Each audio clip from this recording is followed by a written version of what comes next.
പ്രഖ്യാപിക്കപ്പെട്ട ആദ്യത്തെ സ്ഥാനാർത്ഥി ആര്യാടൻ ഷൗക്കത്ത് നമ്മോടൊപ്പം ഉണ്ട്. ആര്യാടൻ ഷൗക്കത്ത്, ആദ്യമേ അഭിനന്ദനങ്ങൾ, കൺഗ്രാജുലേഷൻസ്. താങ്കളുടെ പേരാണ് ഔദ്യോഗികമായി ഇപ്പോൾ കോൺഗ്രസിന്റെ സ്ഥാനാർത്ഥിയായി പ്രഖ്യാപിച്ചിരിക്കുന്നത്. അപ്പോൾ അച്ഛൻ്റെ തട്ടകമായിരുന്നു, ആര്യാടൻ മുഹമ്മദിന്റെ തട്ടകമായിരുന്നു നിലമ്പൂർ.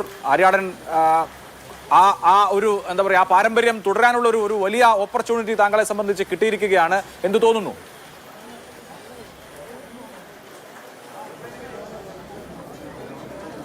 അല്ല, ഞാൻ പറഞ്ഞല്ലോ, എൻ്റെ പാർട്ടി എന്നെ വലിയൊരു ഉത്തരവാദിത്തമാണ് ഏൽപ്പിച്ചിരിക്കുന്നത്. അതിൻ്റെ ഗൗരവം പൂർണ്ണമായി ഉൾക്കൊള്ളുന്നു. എന്നെപ്പോലെ തന്നെ സ്ഥാനാർത്ഥികളാവാൻ അർഹതയും യോഗ്യതയുമുള്ള നിരവധി ആളുകൾ മലപ്പുറത്ത് തന്നെയുണ്ട്. പക്ഷേ എന്നിട്ടും എന്നെ ഈ ഉത്തരവാദിത്തം ഏൽപ്പിച്ചതിൻ്റെ പൂർണ്ണമായ ഗൗരവം ഉൾക്കൊണ്ടുകൊണ്ട് എല്ലാവരെയും ഒരുമിച്ച് ചേർത്തുകൊണ്ട് ഒറ്റക്കെട്ടായിട്ടായിരിക്കും മുന്നോട്ട് പോവുക. യാതൊരു സംശയവും കാര്യത്തിലില്ല. എൻ്റെ പിതാവ് 34 വർഷക്കാലമായി നിലമ്പൂരിൽ നടത്തിയ പ്രവർത്തനങ്ങൾ പലപ്പോഴും UDF ഗവൺമെൻറ് മാറിയതിന് ശേഷം അതിന് തുടർച്ചയായ പ്രവർത്തനം ഉണ്ടാക്കിയെടുക്കാൻ സാധിച്ചിട്ടുണ്ട്. അതുമാത്രമല്ല, നിലമ്പൂരിൽ വി വി പ്രകാശും ഒരു വലിയ സ്വപ്ന സാക്ഷാത്കാരവുമായിട്ട് കുറേ പദ്ധതികളുമായി മുന്നോട്ട് പോയ ഒരാളാണ്.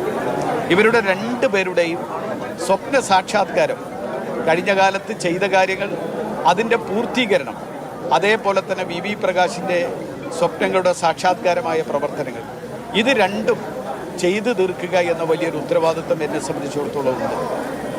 മറ്റൊന്ന്, നിലമ്പൂരിൽ അനുഭവിക്കുന്ന ദുരിതപൂർണമായ അവസ്ഥ ഇന്ന് കർഷകർ കൂട്ടമായി ആക്രമിക്കപ്പെടുന്നു. ആദിവാസികൾ കാട്ടാനം ആക്രമിച്ച് വളരെ പൈശാചികമായി കൊന്നൊടുക്കുന്നു.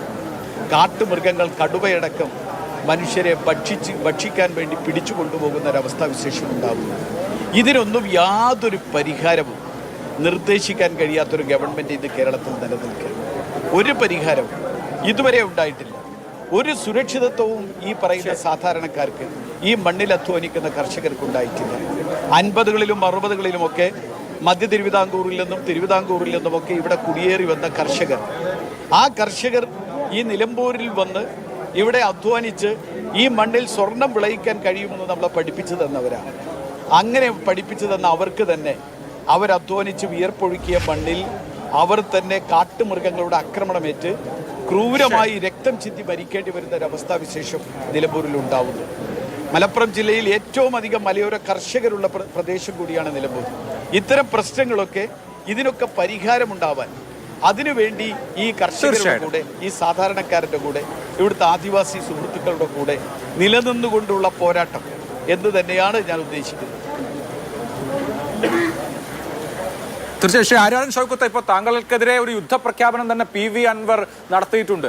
PV അൻവറിന്റെ ഈ നിലപാട് ഒരു തിരിച്ചടിയാകും എന്ന് തോന്നലുണ്ടോ, ആശങ്കയുണ്ടോ?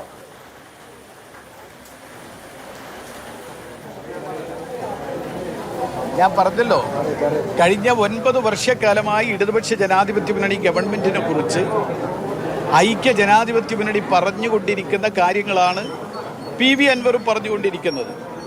ഇവിടെ നിലമ്പൂരിൽ തോൽപ്പിക്കേണ്ടതും മത്സരിക്കേണ്ടതും തോൽപ്പിക്കേണ്ടതും പരാജയപ്പെടുത്തേണ്ട സ്ഥാനാർത്ഥി ഇടതുപക്ഷ ജനാധിപത്യ മുന്നണിയുടെ സ്ഥാനാർത്ഥിയാണ് എന്ന് എല്ലാവർക്കും ബോധ്യമാണ്. ആ ഇടതുപക്ഷ ജനാധിപത്യ മുന്നണിയുടെ സ്ഥാനാർത്ഥിയെ തോൽപ്പിക്കണമെങ്കിൽ എന്ത് നിലപാടുകൾ സ്വീകരിക്കണമെന്ന് എല്ലാവരും ആലോചിക്കേണ്ടതാണ്. അതിൽ യോജിച്ച തീരുമാനമുണ്ടാകും എന്ന് തന്നെയാണ് പ്രതീക്ഷിക്കുന്നത്. എന്തൊക്കെയായാലും ഇത്തരം കാര്യങ്ങളിലൊക്കെയുള്ള ചർച്ചകൾ നടത്തേണ്ടത് ഞാനല്ല, ഈ കാര്യങ്ങൾ അഭിപ്രായം പറയേണ്ടത് ഞാനല്ല, അത് UDFന്റെ നേതാക്കന്മാരാണ്, എൻ്റെ നേതാക്കന്മാരാണ്. അവർ ഈ കാര്യങ്ങളിൽ ചർച്ച ചെയ്ത് യുക്തവും വ്യക്തവുമായ അഭിപ്രായങ്ങൾ അവർ പറയുമെന്ന് തന്നെയാണ് ഞാൻ പ്രതീക്ഷിക്കുന്നത്.